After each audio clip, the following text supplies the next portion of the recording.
Jika Anda adalah kreator yang menggunakan AI, pastinya kalian tahu hasilnya tidak selalu sesuai dengan yang kita inginkan. Bahkan terkadang hasilnya malah jadi aneh. Karena itulah ada fitur yang namanya First and Last Frame. Fitur ini sangat membantu. Intinya, kita jadi bisa mengatur video AI-nya agar hasilnya sesuai dengan yang kita mau. Dan di video kali ini, kita bakal bahas mendalam beberapa cara kreatif dalam menggunakan fitur First and Last Frame ini. Bukan itu saja. Jika kalian menonton video ini sampai akhir, selain lebih memahami cara penggunaan fitur ini agar lebih efektif, kalian juga akan memiliki pemahaman yang lebih luas tentang kemungkinan kreatif lainnya dari fitur ini. Selamat datang di Manzoti AI. Saya Bang Manzo, mari kita mulai. Buat kalian yang udah biasa pakai AI, pastinya tahu kalau hampir semua model AI sekarang udah punya fitur First and Last Frame ini. Tapi kalau ditanya model AI mana yang terbaik buat fitur ini, jawabannya cuma satu. Kalian harus coba dan tes sendiri. Kalian bisa datengin platformnya satu-satu buat nyobain, entah itu Kling, Seedance, Veo, dan yang lainnya. Waduh, ribet dong Bang, berarti harus banyak berlangganan dong. Nah, kalau gitu pakai cara yang paling gampang. Cukup kunjungi satu platform AI aja, tapi elu udah bisa pakai semua model AI yang paling top. Kok bisa? Nggak percaya ya? Oke, biar lu percaya, langsung aja kita ke websitenya. Namanya Thank You AI. Keren kan? Dari namanya aja udah keren.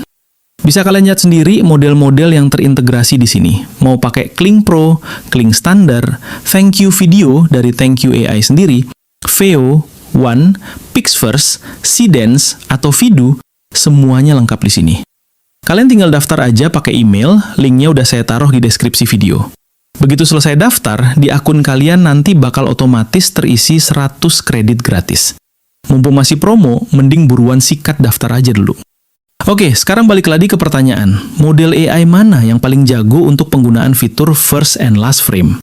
Jujur, dari pengalaman pribadi saya, untuk saat ini ada satu model yang bener-bener powerful buat urusan ini, yaitu Kling AI. Soal seberapa patuh Kling AI sama prompt atau perintah yang kita kasih, itu udah nggak perlu diragukan lagi. Beda ceritanya sama Veo 3,1 yang kadang masih suka halu dan berimajinasi sendiri. Sekarang kita langsung masuk ke contoh penggunaan kreatif yang pertama. Ya, bisa dipastikan, dengan fitur ini kita bisa menjaga karakter biar tetap konsisten. Anggap aja kalian lagi bikin adegan yang awalnya karakter kelihatan dari belakang kayak gini. Terus di adegan selanjutnya dia balik badan nengok ke kamera. Buat promptnya, kita pakai yang simple aja. Hasilnya?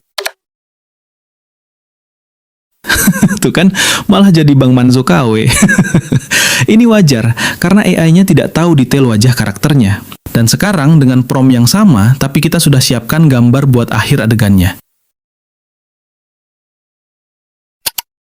Maka hasilnya?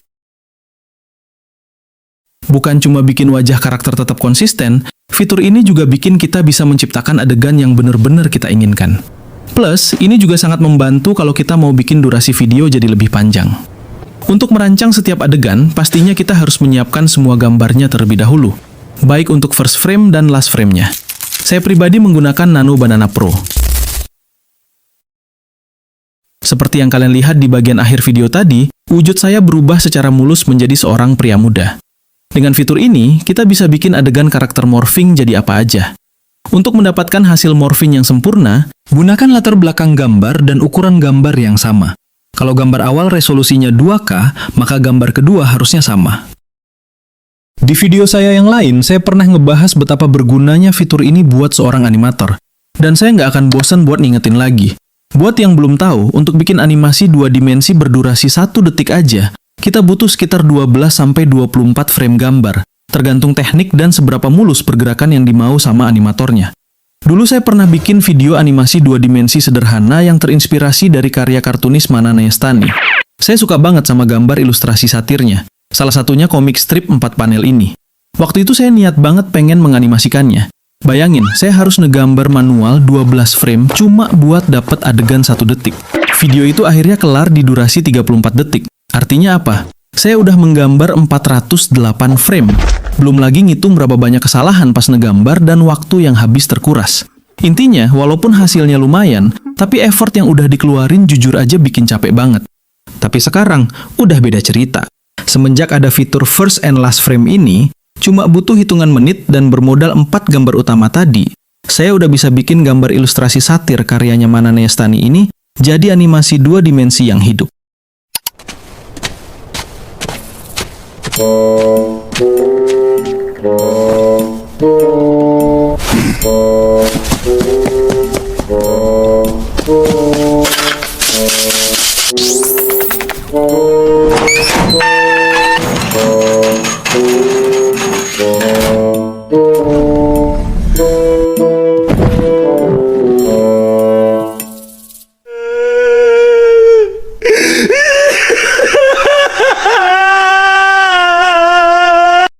Contoh penggunaan kreatif selanjutnya adalah time-lapse.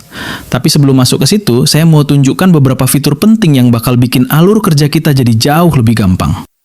Seperti yang kalian lihat, di menu tools sebelah kiri ini, kalau kita klik tanda plus, otomatis muncul semua katalog tools yang sangat lengkap dari ThanQ AI. Semuanya udah dikelompokkan dengan rapi, mulai dari audio, video, gambar, sampai editing. Nah, kepraktisannya ada di sini. Kalau ada fitur yang bakal sering kalian gunakan, misalnya fitur HD Upscale ini, kalian tinggal klik aja tanda bintang di sebelahnya. Otomatis fiturnya bakal kepin atau nempel di sidebar samping seperti fitur start dan end to video yang sedang kita gunakan. Jadi kedepannya kalian nggak perlu repot buka-buka menu lagi, tinggal klik aja dari halaman depan. Dan ngomong-ngomong soal kepraktisan, ada satu fitur yang jadi favorit saya dari ThanQ AI ini. Di bagian menu workspace ada fitur yang disebut Canvas. Dengan fitur ini, kita nggak perlu lagi pindah-pindah aplikasi karena semuanya udah ngumpul di sini. Mulai dari bikin skrip, generate gambar, video, sampai urusan audio, semuanya bisa kita kerjakan di satu tempat. Jadi, kalau mau bikin video dengan durasi yang panjang, fitur Canvas ini bakal sangat membantu. Video yang kalian lihat di awal tadi, itu juga saya buat menggunakan fitur Canvas ini. Bisa kalian lihat sendiri, dari tampilan area kerjanya aja udah terlihat lebih terstruktur dan sangat rapi. Oke, sekarang kita lanjut ke contoh penggunaan kreatif membuat video time-lapse di dalam Canvas ini. Untuk menambahkan tool apa yang akan kita gunakan, tinggal klik aja tanda plus di bagian tengah atau di sisi kiri ini. Tapi kalau kalian sudah punya bahannya, langsung aja klik menu aset. Di sini saya sudah menyiapkan 2 gambar khusus untuk pembuatan video time-lapse.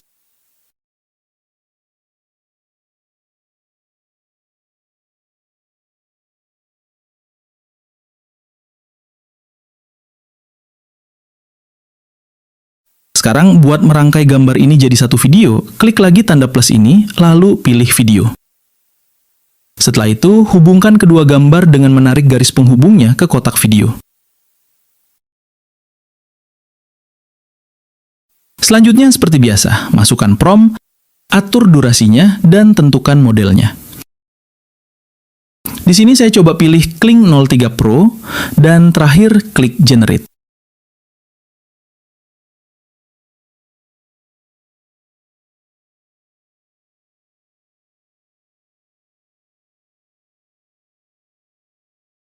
Hasilnya agak kurang memuaskan ya. Daun-daun yang harusnya terlihat berguguran secara alami malah rontok serempak. Untuk perubahan pada bangunan dan atapnya sebenarnya lumayan rapi, tapi visualnya jadi terganggu gara-gara gerakan daun tadi. Mungkin ini karena durasi yang saya pilih cuma 5 detik. Oke, kita generate ulang dengan durasi 15 detik.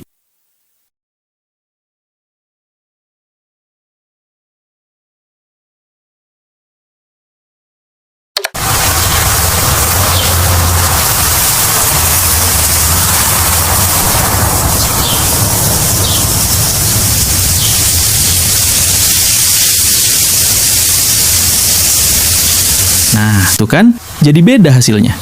Daun-daun yang berguguran, tanaman yang merambat di bangunan, ditambah pergerakan awan di latar belakang, semuanya bikin timelapse ini terasa jauh lebih natural. Lanjut ke contoh penggunaan kreatif berikutnya, kita akan membahas soal pergerakan kamera atau camera movement. Untuk contoh pergerakan kamera ini, saya menggunakan prompt ini.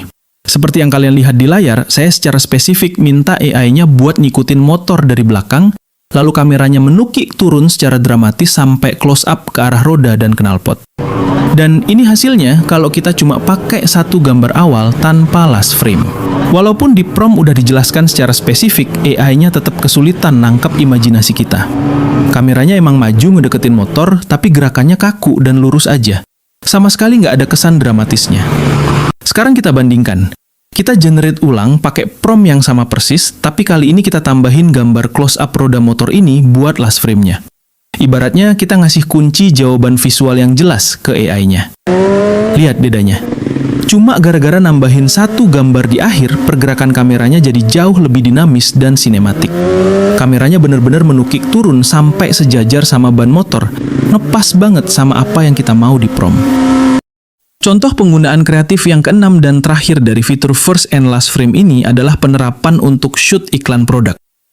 Kalau kita menggunakan gambar produk dengan tampilan dari jarak jauh seperti ini, dan dengan adegan kameranya turun dan berputar pelan sampai dapat angle close-up miring ke arah produknya, tentu akan membingungkan dan menyulitkan AI-nya. Seperti inilah hasilnya jika tidak menggunakan fitur first and last frame.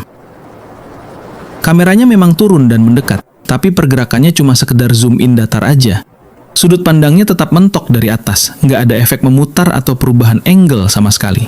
Tapi untuk detail label produknya bisa dibilang sangat berhasil. Berhasil membuat produknya jadi nggak laku. Teksnya nggak jelas banget. Tapi setelah dibantu dengan memberikan visual yang jelas melalui last frame, dipastikan AI-nya mampu menangkap detail dari produk dan titik akhir kamera yang kita mau. Lihat sendiri perbedaannya. Karena ada panduan last frame, kameranya benar-benar turun dan melakukan transisi memutar, mengubah perspektif dari atas jadi angle samping yang elegan. Dan yang paling penting, teks di label botolnya terbaca dengan sangat jelas. Hasilnya benar-benar rapi, kayak video iklan profesional. Oke, itulah 6 contoh cara memaksimalkan penggunaan fitur first and last frame secara kreatif. Dari semua contoh tadi, kesimpulannya cuma satu. Fitur ini bukan sekedar alat buat nyambungin gambar, tapi ini adalah kunci buat ngedapetin kontrol penuh yang selama ini susah kita dapatkan dari AI. Entah itu buat ngejaga konsistensi karakter, bikin efek morphing yang mulus, bikin animasi 2D, sampai ngatur pergerakan kamera sinematik untuk produk. Semuanya jadi jauh lebih gampang karena kita berikan panduan visual lebih spesifik ke AI-nya. Buat kalian yang mau langsung praktek, nggak usah pusing harus langganan banyak platform AI. Seperti yang sudah saya bilang di awal, langsung aja meluncur ke Thank You AI.